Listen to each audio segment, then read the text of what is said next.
Ada 3 hal dalam ibadah, ibu-ibu sekalian, kalau ada pada Anda akan maksimal mendapatkan pahala dalam ibadah itu sendiri. Yang pertama, niatnya. Kalau kita niat jauh sebelum kita mengerjakan ibadah, contoh sebelum tidur di malam hari, ibu niat mau sholat malam. Niat ini akan mendatangkan pahala ibadah yang kita mau kerjakan walaupun belum kita kerjakan. Karena kata Nabi SAW dalam hadis yang sahih, man hamma bihasanatin walam ya'malha kutiba lahu hasanatun kamilah. Siapa yang niat mau mengerjakan satu perbuatan baik, Allah akan catatkan bagi dia niat pahala atau pahala ibadah itu walaupun dia belum mengerjakannya.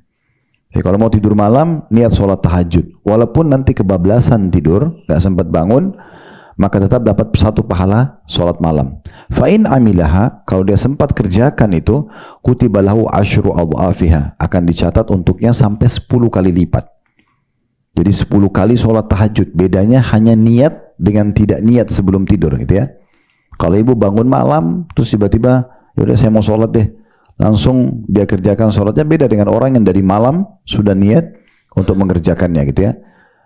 Akan dicatatkan baginya 10 kali lipat pahala. Tadi kalau kita kasih contoh sholat malam, berarti 10 kali sholat malam, ila sab'amiyah di'fin ila adha'afin kathira, sampai bisa 700 kali lipat dan kelipatan-kelipatan yang banyak.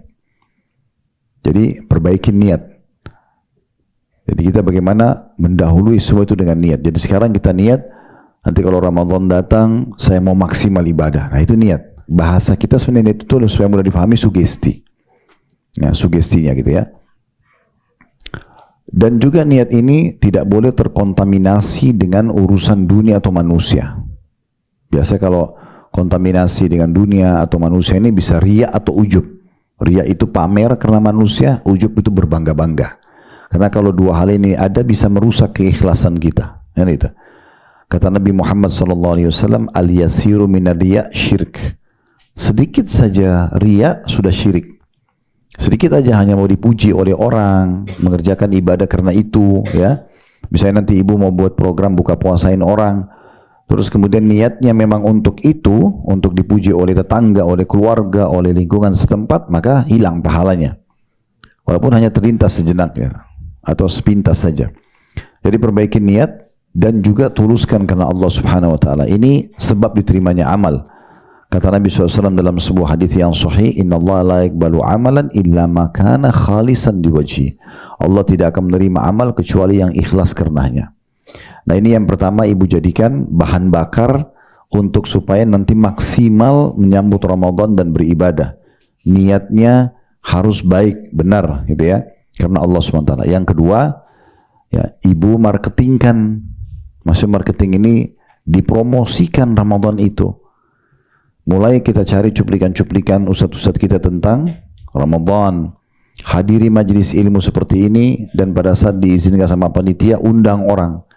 Atau misalnya ibu mengetahui ada satu pengajian tentang Ramadan, kemudian hadir misalnya. Nah itu kita iklanin juga kepada teman-teman di grup. Kita seperti sedang memarketingkan itu dengan tujuan ada yang mudah-mudahan ada yang nyantol nih untuk datang tuh mendengarkan ilmu gitu kan, atau melihat cuplikan tersebut. Jadi nanti itu akan membantu kita melipat gandakan pahala yang tadinya misalnya 30 hari puasa Ramadan, tapi karena ada orang satu aja misalnya nyantol, dia sempat lihat cuplikan ceramah yang kita kirim atau artikel, atau kita sempat ada pengajian lalu dia hadir, dan ternyata dia nyantol, dia jadi semangat sambut Ramadan, maka kita dapat 60 pahala Ramadan. Karena pahala dia kita dapat, kita akan menyebabkan dia termotivasi gitu ya. Nah kita marketingkan itu kalau 1, kalau 10, kalau 100, kalau 1000, berapa banyak pahala yang kita dapatkan. Yang ketiga, kemasan, mengemas ibadah itu. Jadi kita harus bisa mengemasnya. Beda sekali orang yang bangun sholat malam, ya udah dia sholat aja. Dia pakai mukena yang ada, mungkin sudah, ini sering saya kasih di pengajian, mungkin sudah beberapa hari belum dicuci, ada sejadah pakai, nggak ada ya sudah, sejadahnya juga mungkin sudah lama nggak dicuci. Dia baca ayat yang terlintas di benaknya, misal, Beda pahalanya dengan orang yang dari malam hari sebelum tidur sudah disiapkan mukena yang wangi, habis dicuci, dibubui parfum, sejadahnya juga yang bagus, dibubui minyak wangi, jadi ibu kalau sujud ibu nyaman. Ibu sudah tentukan surah yang ibu mau baca. Nah, beda pahalanya yang kedua sama yang pertama. Yang kedua ini dia mengemasnya, gitu kan? Nah, kemasan terhadap ibadah puasa Ramadan nanti itu bisa kita lakukan, mengemasnya. Bukan hanya sekedar kita menahan haus, lapar, dan dahaga, tapi bagaimana kita juga mengemasnya dengan kemasan yang lebih baik. Kita tampil dengan akhlak yang baik. Ya, kita menjauhi semua yang bisa merusak puasa itu. Ya, itu semua bagian daripada kemasan. Seperti orang tetap berdusta atau dia buat kemaksiatan misalnya selama puasa. Itu kan semua mencoreng. Bahkan ada di antara dosa-dosa tersebut yang bisa membatalkan puasa, gitu ya. Seperti sabda Nabi SAW, "Man lam yada' qawla zuri wal amala bi falaysa lillahi hajatan min fi an yada' ta'ama wa syarabah." Siapa yang tidak meninggalkan dusta sementara dia puasa, maka Allah tidak punya hajat menilai lapar dan juga hausnya. Berarti kan ada perbaikan akhlak di situ. Nah, itu kemasan. Jadi kita betul-betul menjaga diri kita, bukan hanya rasa lapar dan haus, tapi juga dari sikap kita, ya. Semua ikut berpuasa, matanya berpuasa, telinga berpuasa, lisan berpuasa, kemaluannya berpuasa, semua. Bukan hanya sekedar perut dari lapar dan haus. Nah, itu juga termasuk kemasan dalam masalah puasa. Siapa yang diberikan kesempatan oleh Allah Subhanahu wa taala untuk meraih peluang-peluang ibadah dan dia maksimalkan, sebenarnya keberuntungan buat dia. Karena memang peluang kita untuk mengerjakan ibadah, ibu-ibu sekalian, hanya yang ke depan. Ke belakang sudah nggak bisa. Contoh misalnya, tadi malam misalnya ada orang di antara kita tidak sholat tahajud. Maaf, ini cuma contoh. Jangan, kalau berpapasan jangan ibu pikir saya tahu ibu nggak sholat malam, saya nggak kenal. Ya kita perlu jelasin karena kadang-kadang di ceramah ini sensitif. Ada saja yang dipelintir cari salah orang, gitu ya. Sekarang contoh, ada seseorang semalam dia tidak sholat tahajud. Kemudian dia hadir pengajian begini, tiba-tiba tersentuh secara keimanan. Iya ya, ternyata sholat tahajud itu besar keutamanya, karena Ustadz sempat bilang ada hadis Nabi SAW, kalau tertinggal sepertiga malam Allah turun ke langit bumi dan Allah datang ini ke rumah kita di bumi. Kita kalau ke Istana Merdeka pasti kita yang datang ke sana karena kita dipanggil oleh presiden. Ini Allah pencipta alam semua datang ke rumah kita, maksud di bumi, nanya kepada malaikat, ada yang punya hajat gak? Disampaikan, saya penuhi. Ada yang minta tolong, saya tolong. Ada yang istighfar gak? Mohon maaf pemutihan dosanya, maka saya akan maafkan. Itu tiap malam terjadi. Kalau misalnya saya sebutkan hadis begini, terus ada yang bilang di sini yang hadir, oh enak banget ya kalau gitu saya harus salat malam. Pertanyaan saya, apakah dia bisa kembali lagi mundur ke waktu tadi malam untuk salat tahajud? Udah nggak bisa.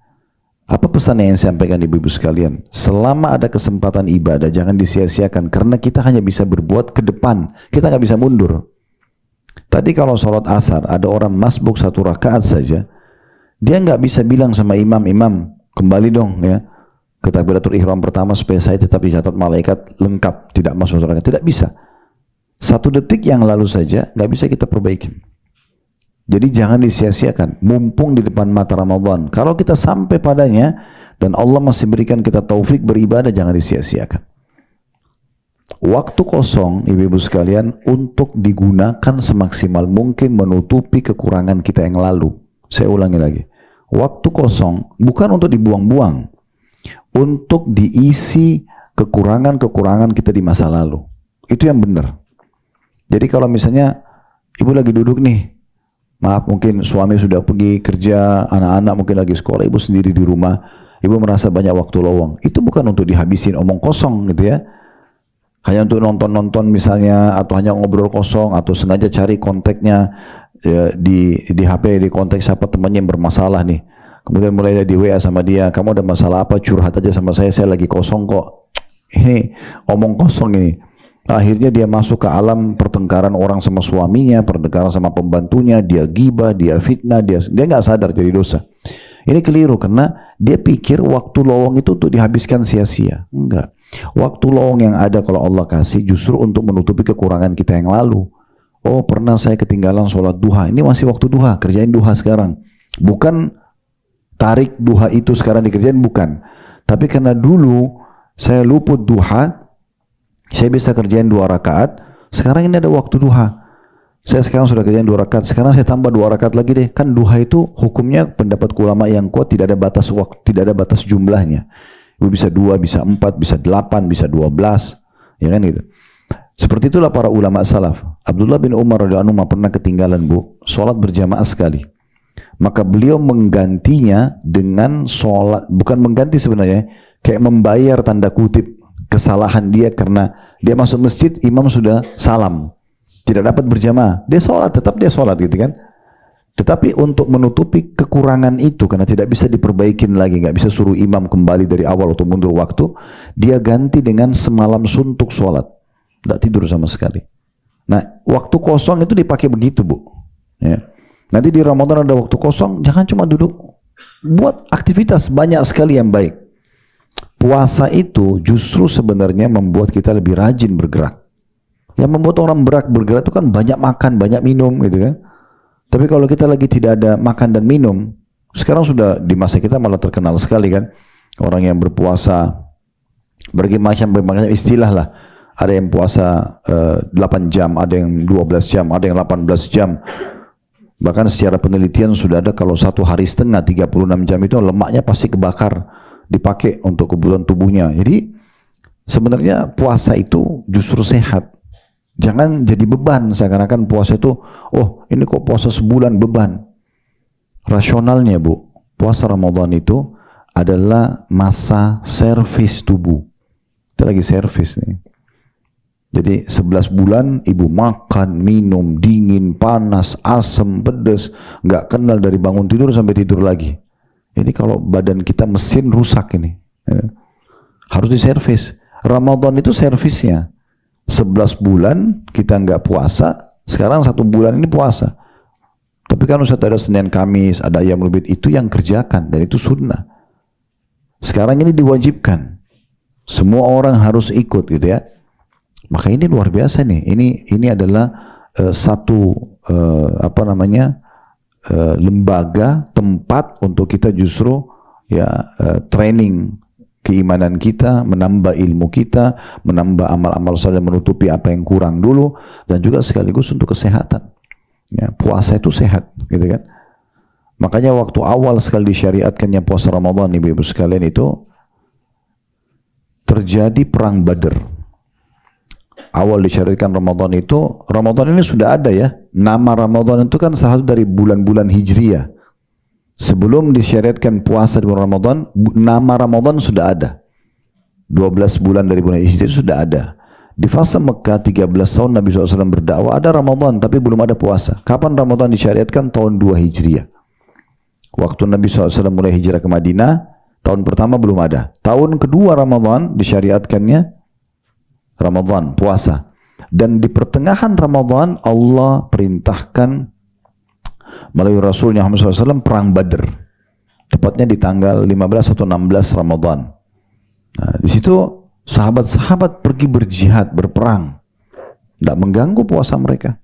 Memang ada yang membatalkan puasa, sampai sebagian sahabat mengatakan, waktu kami sedang perang Badr, ada di antara kami yang lanjutin puasanya, dan ada di antara kami yang membatalkan puasanya. Yang melanjutkan puasa tidak menyalahkan yang membatalkan, karena jarak safar dari Madinah ke Badr itu jauh, 180 km kurang lebih.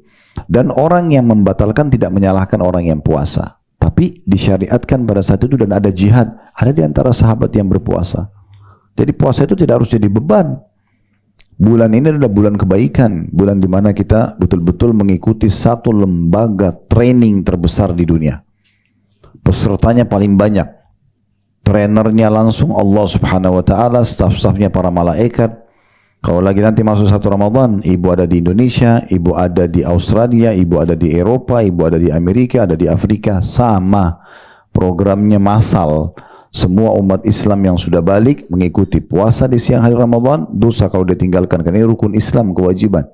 Kalau dia sudah balik, malam harinya mereka sholat tarawih. Kan itu.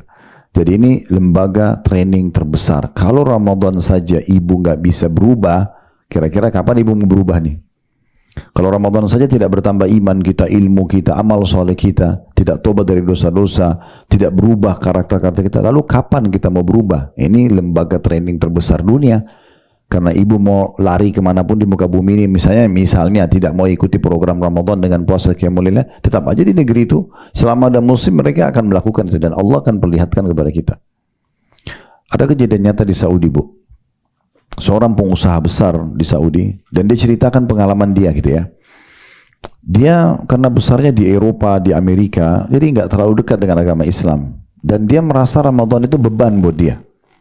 Selama 10 tahun berturut-turut nggak pernah puasa. Apa yang dia lakukan supaya keluarganya di Saudi nggak sorotin dia? Setiap akhir Sya'ban kayak kita sekarang gini, dia ajak istri sama anaknya ke Eropa. Ya. Jadi supaya ada hukum musafir. Cari udzur supaya nggak puasa. Dia pulang nanti habis Idul Fitri. 10 tahun nggak pernah puasa. Dianggap itu puasa beban. Ya. Tentu kita sudah tahu secara kejiwaan kalau kita sedang melakukan satu perbuatan kayak ibu duduk ini pengajian, ibu jadi beban, ibu nggak betah duduk. Tapi kalau ibu enjoy saja, maka betah mau berapa lama pun. Kan begitu. Orang olahraga, orang masak, semua kalau dia nikmati akan berbeda. Intinya, subhanallah di tahun ke-11, Allah uji dia dengan penyakit. Dia kena penyakit perut, kalau datang perutnya suka kram. Kram sampai setengah jam dan dia kesakitan sekali. Karena dia punya uang banyak, dia konsultasi sama semua dokter terbaik dunia. Tapi nggak sembuh-sembuh. Terus saja nggak sembuh-sembuh. Berapa lama dia berobat nggak sembuh. Sampai dia datang ke satu dokter Katolik di Jerman. Kebetulan dokter spesialis penyakit dalam ini sudah lama mau masuk Islam. Dia selalu pelajari dalam bahasa Jerman Al-Quran, ada di laci dia tempat dia praktek. Kalau lagi pasien tidak ada dibaca sama dia. Dia sudah lama terhadap Islam, tapi dia butuh satu pendongkrak nih, apa yang kira-kira mau dia syahadat. Yang terjadi orang yang sedang tadi meninggalkan puasa 10 tahun itu konsul sama dia. Dokter waktu cek nama-nama dokter yang pernah didatangin, ini dokter internasional semua, terkenal spesialisnya secara internasional, mereka saling kenal. Resep yang dikasih vitaminnya sudah paling bagus, ya kualitas nomor 1, obat-obat antibiotik dan segala macam sudah bagus. Dokternya berpikir ini ada masalah, bukan di penyakit orang ini. Ini ada sesuatu yang mungkin di luar daripada ilmu medis gitu. Dia tiba-tiba dokter tanya, Katolik tanya, Anda dari Saudi kan? Iya. Bukan Anda seorang Muslim? Dia bilang iya. Baik. Menurut saya, coba kata dokternya, tinggalkan, karena dia banyak baca tentang Islam, coba tinggalkan semua obat-obat dan vitamin itu. Saran saya, kebetulan itu akhir Sya'ban kayak kita sekarang. Ini dia sudah berapa bulan sakit nih, 10 tahun ke-11 kena, dari setelah Idul Fitri dia sakit kram, sampai menjelang bulan Sya'ban, mau menjelang Ramadan akan datang gitu ya. Lalu kata dokternya, setahu saya dalam Islam itu ada puasa, sebentar lagi kalian ini akan puasa. Saran saya tinggalkan semua antibiotik ini, vitamin ini semua. Coba Anda terapi puasa itu. Padahal dokternya nggak tahu kalau dia tidak puasa 10 tahun. Begitu ceritanya. Akhirnya orang ini bilang, baiklah. Karena dia merasa sudah kesakitan. Itu kalau muncul sakitnya digambarkan sama dia, susah sekali ditahan. Kram, kesakitan, dan tidak ada obatnya. Nanti dia hilang sendiri. Datang juga tiba-tiba. Dia cerita dengan diri, dia bilang, begitu dokter itu mengatakan dan dia orang non-muslim, saya kayak tersentuh secara keiman dalam hati. Iya ya, kenapa selama ini saya tinggalkan puasa? Coba, dia bilang semenjak saya pulang dan saya niat mau kerjakan puasa itu, di saat itulah dari hari pertama Ramadan saya puasa, perang perut saya nggak pernah muncul sampai Idul Fitri. Setelah itu dia bilang, saya berangkat ke Jerman kembali ketemu sama dokter saya mengatakan terima kasih karena Anda sudah menyadarkan saya tentang agama saya. Perlu Anda tahu, saya Muslim tapi saya bukan orang yang patuh. 10 tahun saya nggak pernah puasa. Tapi begitu Anda ingatkan saya masalah puasa dan saya terapi, betul-betul penyakit itu hilang secara total. Di saat itu dokternya mengatakan, poin ini yang saya tunggu. Dia juga mau syahadat itu. Saya sudah lama nunggu ada satu kejadian yang bisa buat saya sudah lama mau masuk Islam, dikeluarkan Quran dari lacinya ini loh. Saya sudah lama pelajari Islam. Maka dia syahadat. Tapi yang perlu kita tahu adalah Ramadan puasa itu bukan penyiksaan kok. Ya. Tidak ada orang mati karena puasa kan, kecuali ajalnya datang. Dan kalau ibu bisa mengatur niatnya tadi, sugestinya ya, semua akan mudah.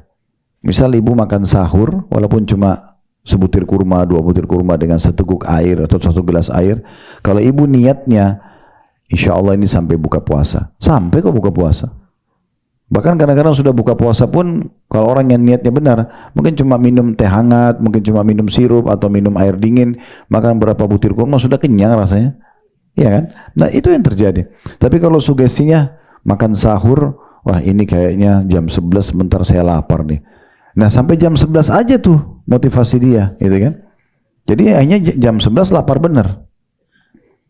Juga dalam bicara itu ada masalah terapi keimanannya. Kalau masalah kesehatannya juga Bu ya, Ibu nanti kalau sahur atau buka puasa, jangan jadikan itu tanda kutip sebagai ajang balas dendam. Ya, karena ini saya sudah berapa jam nggak makan nih, akhirnya buka puasa berbagai macam warna ada di meja makan. Beli ini, beli itu, beli ini, pengen itu.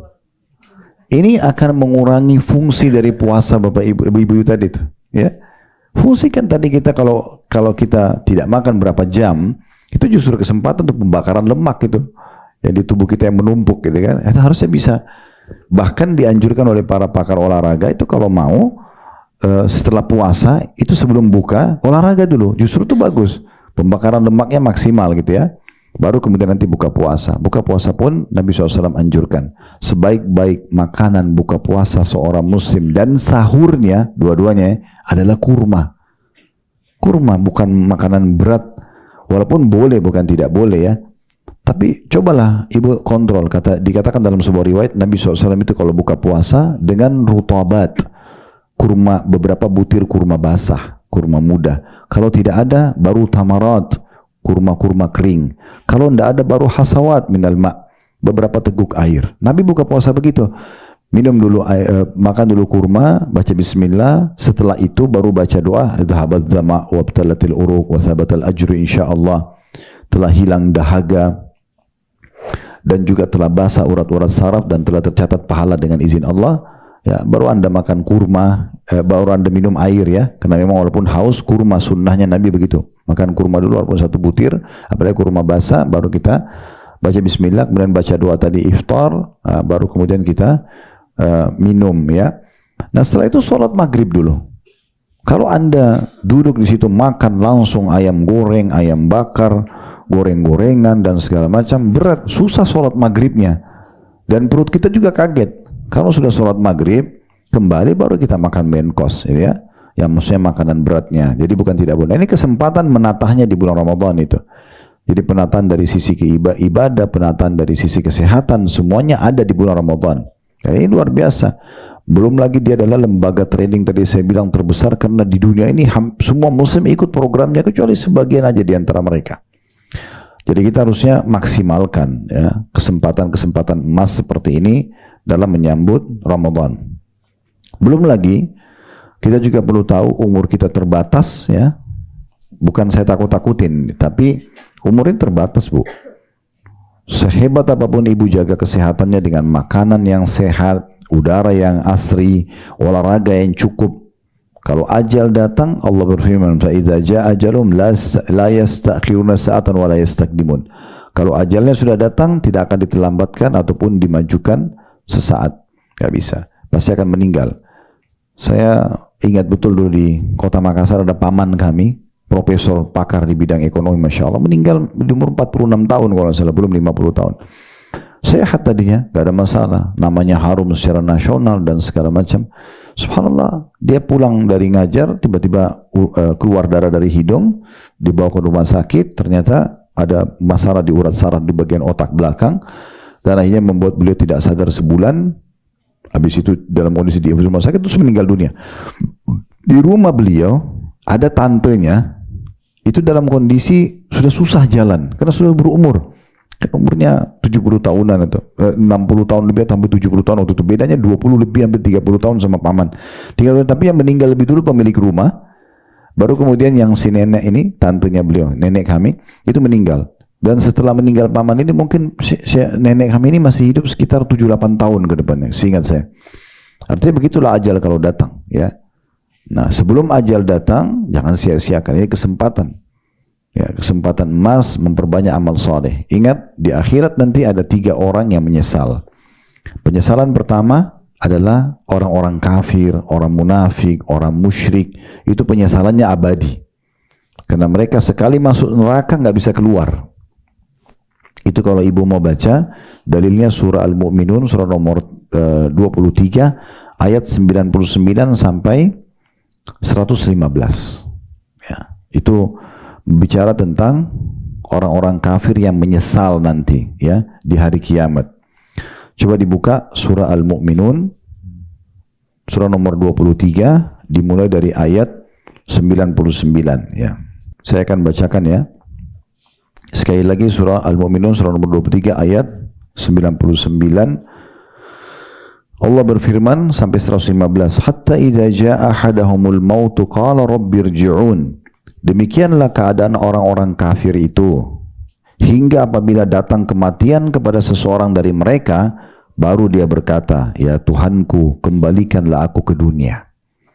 Ini penyesalan orang kafir nih. Begitu dia lihat malaikat maut, dia baru nyesal karena tidak ada yang bisa menahan malaikat maut, tidak ada yang lihat kecuali dia.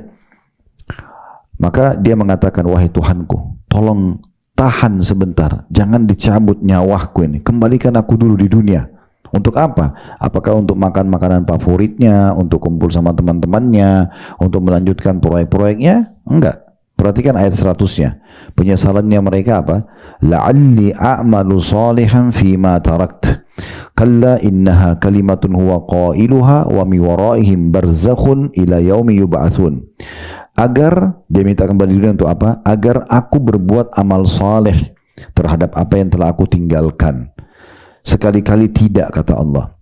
Sesungguhnya itu adalah perkataan yang diucapkan saja, dan di hadapan mereka ada dinding sampai hari mereka dibangkitkan. Maksudnya barzakh, di kuburan. Mereka akan disimpan di kuburan sampai nanti hari kebangkitan. Jadi ini tentang penyesalan orang kafir. Tentu masih berlanjut, saya akan bacakan ayatnya. Tapi di sini yang saya bilang penyesalan pertama tadi tentang orang kafir. Maksudnya orang munafik, orang musyrik. Seperti nanti mereka menyesal, minta dikembalikan hanya untuk beriman, hanya untuk beramal saleh. 101-nya, فَإِذَا نُفِخَ فِي الصُّورِ فَلَا أَنْصَابَ بَيْنَهُمْ وَيَوْمَئِذٍ وَلَا يَتَسَاءَلُونَ. Apabila sangkakala ditiup, maka tidaklah ada lagi pertalian nasab di antara mereka pada hari itu, dan tidak ada pula mereka saling bertanya. Jadi maksudnya kalau meninggal nanti dibangkitkan hari kiamat, orang saling lari. Orang tua lari dari anak, anak lari dari orang tua, suami dari istri, istri dari suami, takut dituntut. Itu Allah sebutkan dalam firman yang lain, yauma yafiru mar'u min abi wa ummihi wa abi wa sahibati wa bani. Pada hari kiamat orang lari dari ayahnya, dari ibunya, dari pasangan hidupnya, dari anak-anaknya. Likulli imri'in minhum yauma idzin sya'nun yughni. Pada hari itu orang mau menyelamatkan dirinya masing-masing gitu ya. 102-nya, faman thaqulat mawazinu faulaika humul muflihun. Siapa yang pada hari kiamat dibangkitkan nanti ketimbangan amal kebaikannya berat, maka mereka itu adalah orang-orang yang mendapatkan keberuntungan. 103-nya, waman khaffat mawazinu faulaika alladziina khasiru anfusahum fi jahannam khalidun. Dan barang siapa yang ringan timbangannya, maka mereka itulah orang-orang yang merugikan dirinya sendiri. Maksudnya timbangan amal solehnya ringan, dosanya lebih berat, dia merugikan diri sendiri karena mereka kekal di dalam neraka jahanam. Nah ini ayat turun tentang orang-orang kafir ya, tapi juga menyinggung kalau ada orang yang amal solehnya lebih sedikit daripada dosanya, nanti dia akan masuk neraka. Apa yang terjadi di neraka? Allah masih menyampaikan di 104-nya, talfahu wujuhahumun naru wa hum fiha kalihun. Muka mereka dibakar api neraka dan mereka dalam neraka itu dalam keadaan cacat. Nah, di sini ada sebuah hadits yang menjelaskan, yang dimaksud dengan cacat adalah saking panasnya neraka sampai membuat kedua bibir orang kafir dan orang musyrik di neraka itu meleleh, membesar, sampai yang bagian atasnya bisa dilipat ke kepalanya dan bagian bawah sampai ke pusar perutnya. Itu kalau ibu bisa cek nanti ya, tinggal searching di Google tafsir surah Al-Mu'minun ayat 104. Itu nanti ibu akan dapatkan hadis ini yang saya bilang. Jadi mereka cacat, maksudnya mereka dibuat oleh Allah Subhanahu wa taala seperti itu keadaannya. Lalu Allah ajak bicara ahli neraka. Allah bilang di 105-nya, alam takun ayati tutla alaikum fakuntum biha tukadzibun. Bukankah ayat-ayatku telah dibacakan kepadamu sekalian tapi kamu selalu mendustakannya? Sudah ada seorang alim ulama muslim menyampaikan, sudah ada keluarga menyampaikan, sudah sampai lihat cuplikan di media. Bukankah sudah sampai peringatanku tapi kalian mendustakannya?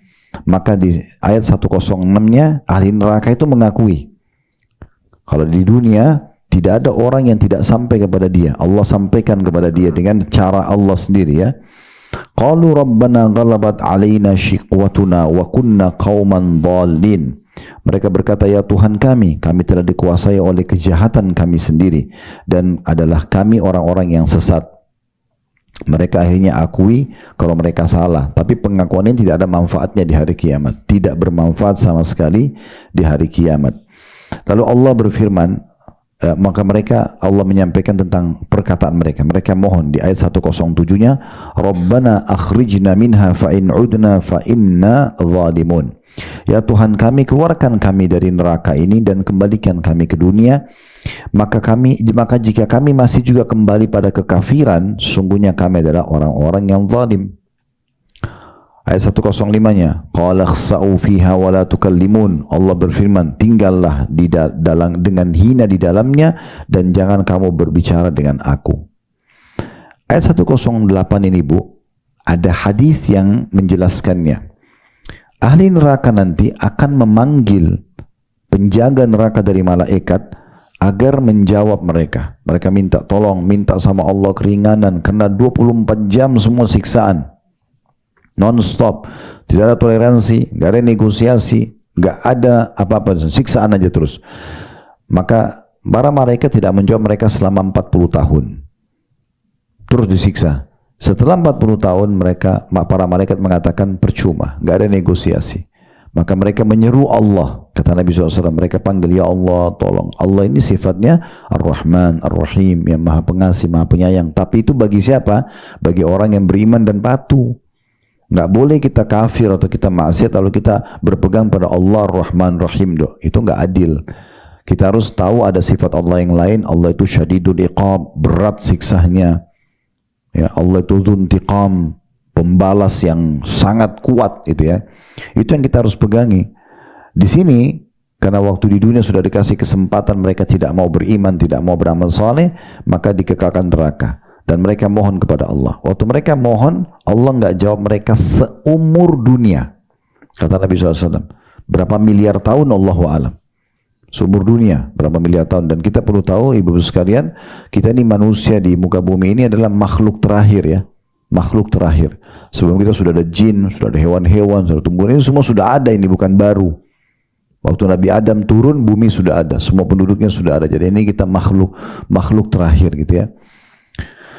Maka pada saat itu Allah tidak jawab seumur dunia, artinya bisa miliaran tahun. Setelah itu pun kata Nabi SAW, Allah jawab dengan surah Al-Mu'minun 108 kepada penghuni neraka itu.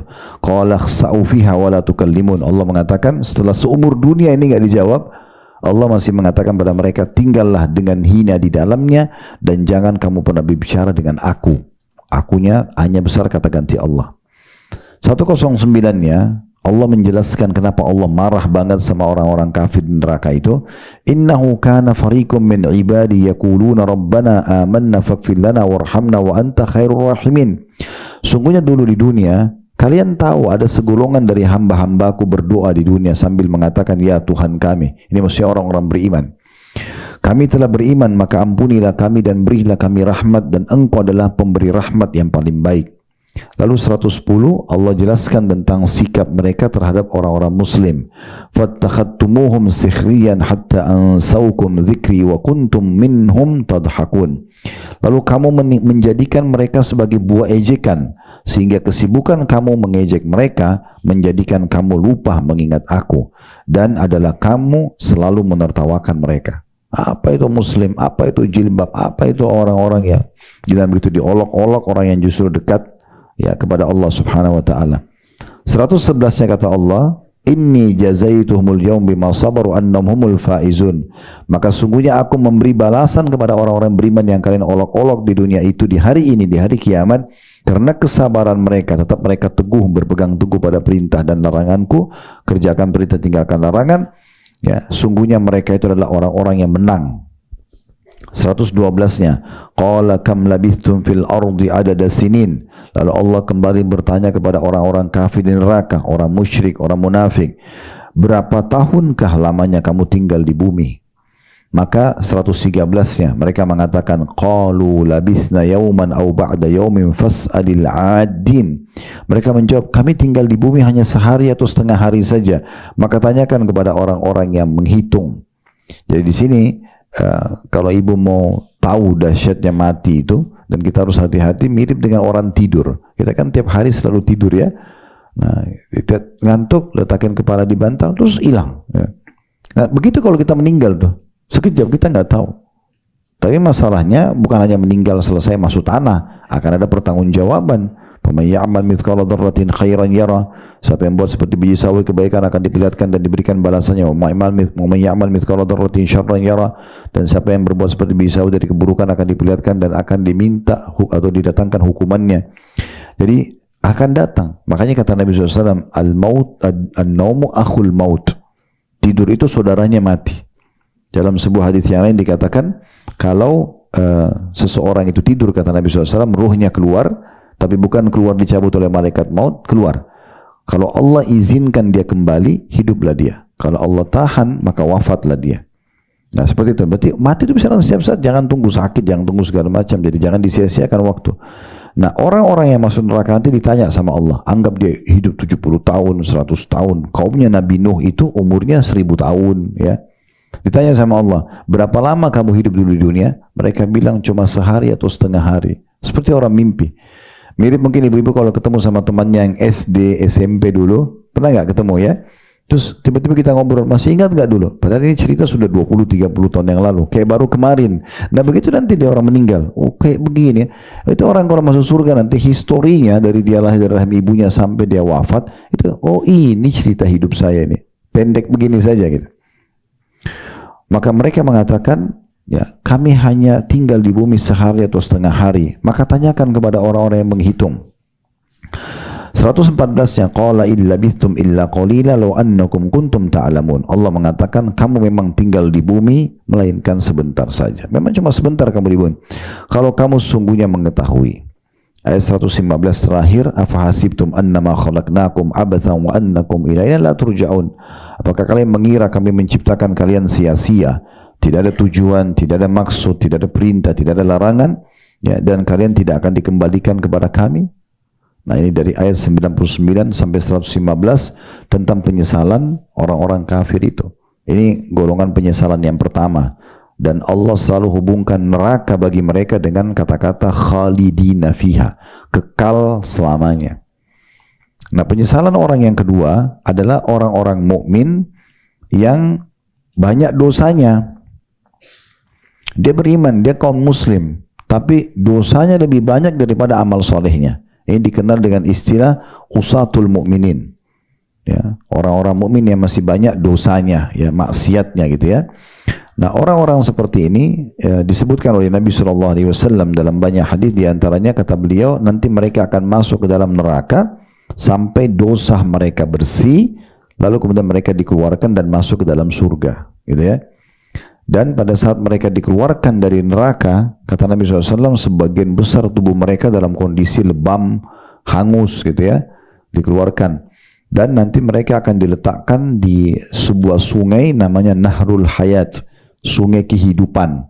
Ditaruh di situ, kemudian ahli surga pun ikut memercikkan mereka dari air sungai itu sampai akhirnya mereka ya tumbuh seperti tumbuhnya tanam-tanaman yang muncul yang tumbuh di saluran air, kata Nabi SAW. Tidakkah kalian lihat dia berwarna hijau kekuning-kuningan dan masih lemas? Nah begitulah keadaan mereka. Setelah itu mereka dimasukkan ke dalam surga dan mereka mendapatkan julukan Utaqa'ur Rahman, orang-orang yang dibebaskan oleh Allah yang Maha Pengasih, gitu ya. Sebagian ahli neraka, sebenarnya ahli surga sempat dalam hadis kata Nabi SAW memberikan julukan mereka Juhannamiyun, mantan penghuni neraka. Tapi Allah mengganti julukan itu dengan Utaqa'ur Rahman atau orang-orang yang zat Maha Pengasih bebaskan, gitu ya. Nah itu golongan yang kedua yang menyesal. Kenapa penyesalan mereka walaupun nanti masuk ke dalam surga? Karena memang mereka disiksa di neraka. Tersiksa dulu ya. Dalam sebuah hadis yang lain, ini hadis yang agung sekali berhubungan dengan masalah orang yang terakhir keluar dari neraka dari penghuni surga. Jadi dia banyak dosanya, masuk ke neraka dulu. Setelah dibersihkan ya, dosanya dia, sudah bersih betul-betul dosanya, baru dikeluarkan. Kata Nabi SAW, akan keluar dari neraka penghuni surga yang terakhir. Tidak ada lagi setelah dia. Di dalam itu sudah orang kekal, kafir, munafik, musyrik gitu ya. Waktu dia keluar dalam kondisi setengah tubuhnya hangus, setengahnya tidak. Berasap, dia berdiri, dia jatuh, dia berdiri, jatuh, berusaha melarikan diri dari neraka. Dia pikir dia takut dimasukkan lagi, padahal sebenarnya sudah jadwalnya dia keluar gitu ya. Sampai pada saat dia sudah jauh dari neraka, dia mengatakan, Alhamdulillahilladzi anjani minki. Segala puji dan puja kepada Allah yang telah menyelamatkan aku dari kamu, ya, dari neraka maksudnya. Maka pada saat itu pun Allah Subhanahu wa taala memperlihatkan kepada dia sebuah pohon. Karena dia sudah sekian mungkin ribu tahun di neraka, dia tidak tahu, tidak pernah lagi merasakan sejuknya udara. Maka begitu dia pohon, dia semangat sekali. Maka dia mengatakan, ya Allah, saya ingin sekali pohon itu. Lalu Allah mengatakan, hai anak Adam, apakah kalau saya berikan kamu pohon itu kau tidak akan minta lain? Dia bilang, tidak ya Allah. Maka Allah pun sampaikan dia ke pohon itu. Sampai di pohon itu dia nikmatin pohon itu segala macam, dinaungannya, kena di neraka ini panas, api dari semua penjuru, gelap, teriakan orang-orang, wah, darah dan nanah di mana-mana. Sekarang dia keluar, dia rasa nikmat. Dan kata Nabi SAW, dia mengira dia adalah orang yang paling besar nikmat Allah padanya. Padahal dia ini orang paling sekecil nikmat. Gak lama kemudian Allah perlihatkan dia ada pohon, ada air, gitu kan. Lebih bagus dari yang pertama. Dia tertarik, tapi dia malu sama Allah. Dia sudah janji gak mau minta lagi. Tapi dia bilang, ya Allah, saya minta yang itu. Kalau Allah mengatakan, wahai anak Adam, bukankah kau sudah janji tidak akan minta? Dia bilang, itu saja ya Allah. Disampaikan ke sana. Pas tiba di sana, dia nikmatin segala macam. Lalu Allah perlihatkan dia pintu gerbangnya surga. Nah, itu pertama kali dia lihat pintu surga. Dia lihat pintu gerbang. Ini bukan pintu gerbang kayak restoran ini. Pintu gerbang ya, istana raja dunia yang mungkin tingginya 10-20 meter. Enggak. Ini pintu surga. Kata Nabi SAW, daunnya pintu surga itu dari satu pintu tiang ke tiang sebelah itu jaraknya 40 tahun. Besar sekali. Pintu gerbang yang besar. Dan baunya tercium dari jarak 40 tahun. Sebelum surga, 40 tahun tercium bau wanginya. Jadi itu luar biasa. Kata Nabi SAW, siapa yang membunuh Mu'ahad, Mu'ahad itu orang kafir yang bawa dalam perdamaian umat Islam. Kalau ada umat Islam yang bunuh seorang Mu'ahad, Mu'ahad sekali lagi orang kafir yang ada akad perdamaian dengan umat Islam. Ini nggak boleh dibunuh. Baru orang Islam bunuh, maka si muslim ini tidak akan mencium bau surga, dan bau surga tercium dari jarak 40 tahun, kata Nabi SAW gitu. Dia lihat istana, dia lihat pintu gerbang itu. Dalam sebuah riwayat dia katakan, ya Allah, pintu gerbang itu. Dia belum minta masuk ke dalam, karena kagumnya dengan pintu itu. Allah mengatakan, bukankah kau sudah janji tidak akan minta? Cuma pintu itu ya Allah. Kemudian disampaikanlah dia, setelah Allah mengatakan betapa banyak kau banyak mungkiri janjimu wahai anak Adam. Kemudian dia pun setelah masuk berdiri di depan pintu surga, dia lihatlah ahli surga. Dengan baju-bajunya, dengan istananya, dengan dayang-dayangnya, dengan segala macam. Maka dia pun mau minta sama tapi malu. Cuma ini surga. Maka dia pun minta, mengatakan, ya Allah, surgamu dan saya tidak minta lagi. Maka Allah mengatakan, hai anak Adam, berapa banyak kau pungkiri janjimu. Apakah kau ridho, kata Allah SWT, kalau aku memberikanmu seperti yang dimiliki oleh raja terkaya dunia. Mana raja terkaya dunia? Apapun yang dimiliki saya kasih kamu di dalam istana surga nih. Tentu kalau kita bicara raja terkaya dunia ini, ya Nabi Sulaiman. Gak ada lagi. Karena Nabi Sulaiman minta kerajaan, tidak boleh orang yang sebelum dan sudahnya sama dengan dia gitu ya. Maka anggap kerajaan Nabi Sulaiman bisa bicara sama hewan, bisa terbang, ya, bisa bahasa burung, semut. Ya. Tapi ini asli ya. Ini Nabi Sulaiman, bukan yang kayak di Indonesia gitu ya. Maka dia pun minta masuk ke dalam surga, dan Allah mengatakan begitu. Dia mengatakan, saya ridho hai Tuhanku. Kalau seperti yang dimiliki Raja Sulaiman, di dunia aja dia bukan raja gitu kan. Dikasih, Allah mengatakan, dan kau akan dapat yang semisalnya. Double. Dia bilang, saya ridho hai Tuhanku. Allah mengatakan, kau akan dapat yang semisalnya. Allah ulangi sampai 10 kali. Jadi ini orang yang paling rendah derajatnya di surga. Paling rendah seperti 10 kali kerajaannya Nabi Sulaiman. Itu luar biasa. Maka dia pun saking gembiranya, kata Nabi SAW, dia mengatakan, ya Allah, engkau hambaku dan aku Tuhanmu. Dibalik sama dia. Saking gembiranya, harusnya dia bilang, ya Allah engkau Tuhanku, aku hambamu. Dia mengatakan, ya Allah engkau hambaku dan aku Tuhanmu. Lalu Nabi SAW tertawa sampai urat leher beliau terlihat. Lalu orang itu dimasukkan dalam surga. Dia nikmatin surganya, dayang-dayangnya, istananya, segala macam. Sambil, kata Nabi SAW, dia mengira dia penghuni surga yang paling besar nikmatnya. Padahal ini orang yang paling rendah. Tetapi yang kita sedang bahas adalah penyesalan dia di saat dia masuk ke neraka. Harusnya dia bisa masuk surga dari awal. Cuma dia melalui neraka dulu karena harus bersihin dosa-dosanya. Nah, penyesalan yang ketiga adalah penyesalan orang beriman yang langsung masuk surga. Jadi pada saat dia sudah ditimbang amal, ternyata amal solehnya lebih berat dari dosanya. Masuk surga lah dia. Tapi dia tetap ada penyesalan di sini. Penyesalannya kenapa? Karena sebenarnya kalau dia tidak lakukan dosa-dosa misalnya, atau dia maksimalkan daripada dia cuma sholat wajib, dia sholat sunnah juga.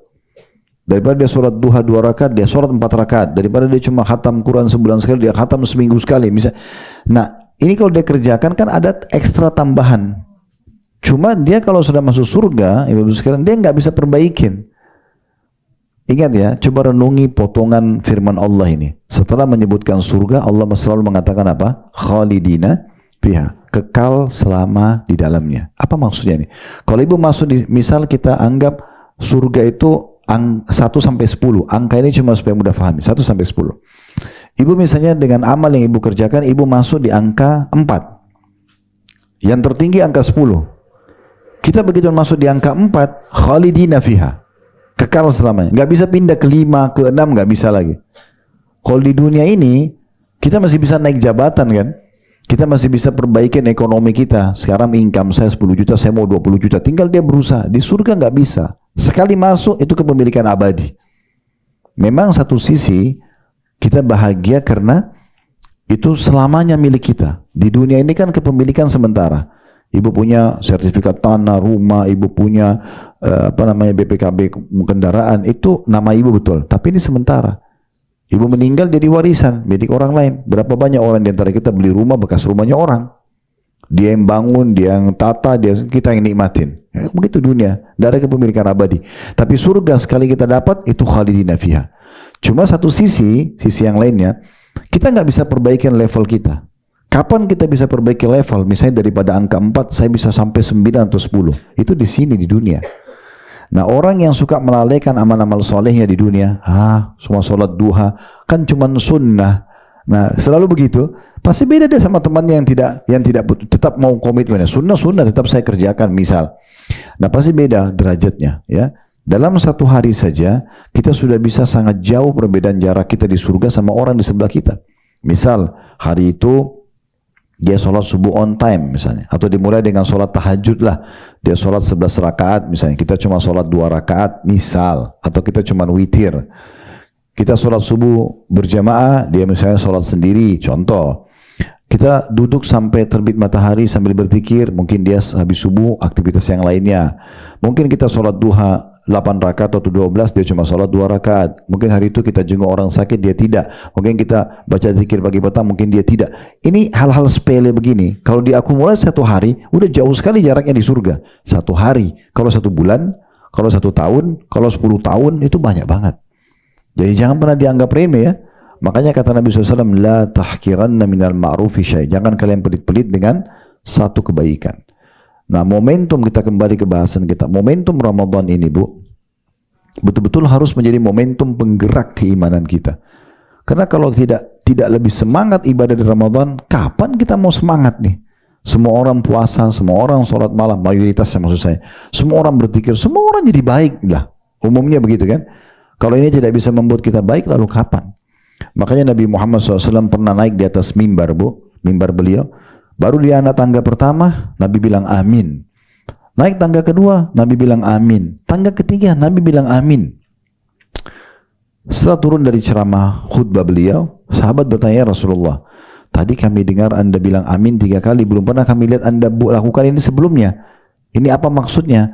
Kata Nabi SAW, tadi waktu saya lagi di mimbar, Jibril datang dan menyampaikan kepada saya, hai Muhammad, doakan kecelakaan ya bagi orang yang mendapatkan Ramadan, kemudian Ramadan itu pergi sementara dia belum diampuni. Bilang amin, kata Nabi SAW, amin. Maksudnya apa? Sebulan penuh di training, kalau hari pertama masih lemas, hari kedua harus lebih baik dong. Minggu pertama mungkin masih kurang, pekan kedua kita masih bisa kesempatan memperbaiki. Kan begitu terus, 1 bulan ini bukan main-main. Kalau sampai Ramadan keluar, dia tidak diampuni, tidak bertambah imannya, ilmunya, maka kecelakaan. Jibril suruh doakan, celakaan orang itu. Bilang amin, amin. Diaminkan. Jadi kalau doa Nabi Muhammad SAW berarti dikabulkan. Artinya opsinya di Ramadan.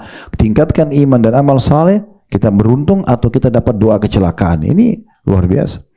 Yang kedua kata Nabi SAW, Jibril mengatakan, doakan kecelakaan orang yang menemukan atau mendapati kedua orang tuanya atau salah satunya kemudian keduanya atau satunya tidak membawanya masuk ke dalam surga. Tidak berbakti, malah durhaka selama hidupnya. Bilang kecelakaan buat dia, bilang amin, amin. Yang ketiga, Jibril mengatakan, hai Muhammad, kecelakaan dan doakan kecelakaan bagi siapapun yang mendengarkan namamu disebutkan depannya dan dia tidak baca salawat kepadamu. Katakan amin, amin. Gitu. Tapi di sini saksi bahasan kita termasuk Ramadan, gitu kan? Makanya tema kita ini berkisar, kita bukan menyebutkan tentang keutamaan Ramadannya. Karena saya yakin keutamaan puasanya, keutamaan sholat tarawihnya, zikir, ini bahasanya sudah umum, kita bisa tahu. Tapi bagaimana kita punya satu bahan bakar keimanan yang tadi kita bahas 1 jaman ini, itu supaya ibu jadikan ini bahan bakar 1 bulan, supaya semangat dalam beribadah, karena ini bulan luar biasa. Pelatihan massal, bulan yang penuh dengan keberkahan, bulan kesehatan, luar biasa deh, ya, susah sekali digambarkan.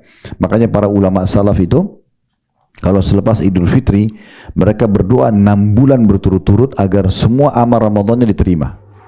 Sisanya 5 bulan lagi ke depan sampai Ramadan, mereka mohon agar disampaikan di bulan Ramadan. Karena ini bulan pelatihan. Ramadan akan membuat kita lebih dekat kepada Allah Subhanahu wa taala. Cuma saya tutup dengan ini, saya berharap nanti jangan dijadikan Ramadan hanya bulan untuk uji coba, ya. Tes saja. Ya udah, saya tes saya keimanan saya, kerajinan saya. Oh, ternyata saya bisa ya. Begitu Idul Fitri, lisannya bilang alhamdulillah, tapi salah tempat. Seakan-akan orang kan harus bilang alhamdulillah, saya sekarang sudah siap dengan ilmu Ramadan, saya sudah terlatih sebulan sholat malam, terbiasa 1 bulan puasa, terbiasa mengaji, terbiasa menjaga anggota tubuh dari yang haram.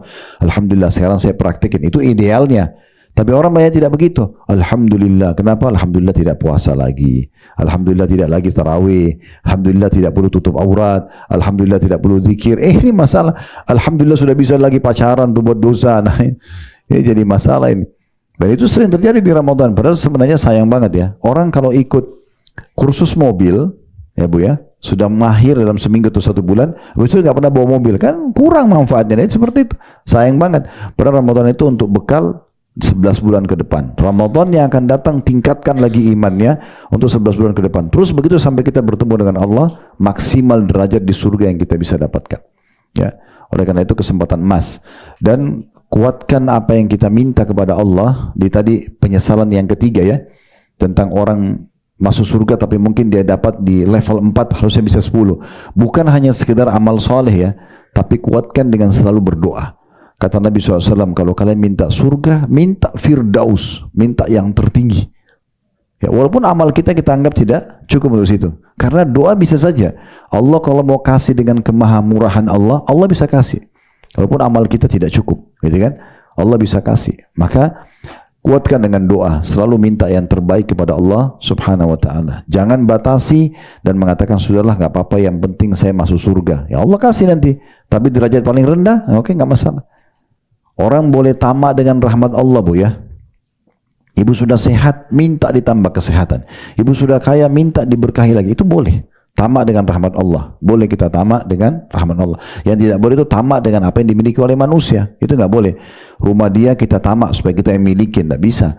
Tapi kalau rahmat Allah boleh. Bahkan saya sering menjelaskan di masalah bab doa, kita berdoa kepada Allah, minta kepada Allah agar dipertahankan nikmat yang sedang ada. Kayak kita lagi sehat, minta agar dipertahankan sehat tersebut. Itu lebih afdal, lebih besar pahalanya dibandingkan nanti ibu sakit minta supaya disembuhkan. Dua-duanya boleh. Misalnya kita mengatakan, ya Allah pertahankan kesehatan saya ini, kebahagiaan rumah tangga saya, anak-anak saya, dan itu lebih afdal dibandingkan nanti ada masalah baru ibu minta solusinya. Berarti tidak ada alasan untuk tidak berdoa. Mohon kepada Allah, Allah Maha Kaya, Allah mampu menyampaikan kita ke derajat tertinggi. Jangan bilang, Ustaz saya kan baru masuk Islam kemarin, memang saya bisa dapat surga yang tinggi. Bisa, kenapa tidak? Mohon kepada Allah SWT. Ada sahabat baru datang dengan baju perangnya Bu di masa Nabi SAW, lalu mengatakan, ya Rasulullah, dia tahu Nabi Muhammad adalah Rasul, tapi dia masih non-Muslim. Dia bilang, saya masuk Islam dulu atau saya perang dulu? Kata Nabi SAW, masuk Islam dulu. Dia syahadat, belum sholat, belum apa ini, langsung ikut pasukan perang, terbunuh. Waktu Nabi lihat jenazah, Nabi mengatakan dia telah berbuat sedikit dan mendapatkan balasan yang besar. Baru syahadat, mati syahid. Kuasa Allah Subhanahu Wa Taala. Jadi tamat dengan rahmat Allah Bu ya. Jangan batasi supaya saya kayaknya baru hijrah 2 tahun, nggak mungkin saya dapat derajat tinggi di surga. Itu membatasi diri sendiri. Minta tamat terhadap rahmat Allah. Tidak usah khawatir. Allah itu Maha Pemurah, Maha Baik. Ya, seperti itulah. Allahu a'lam.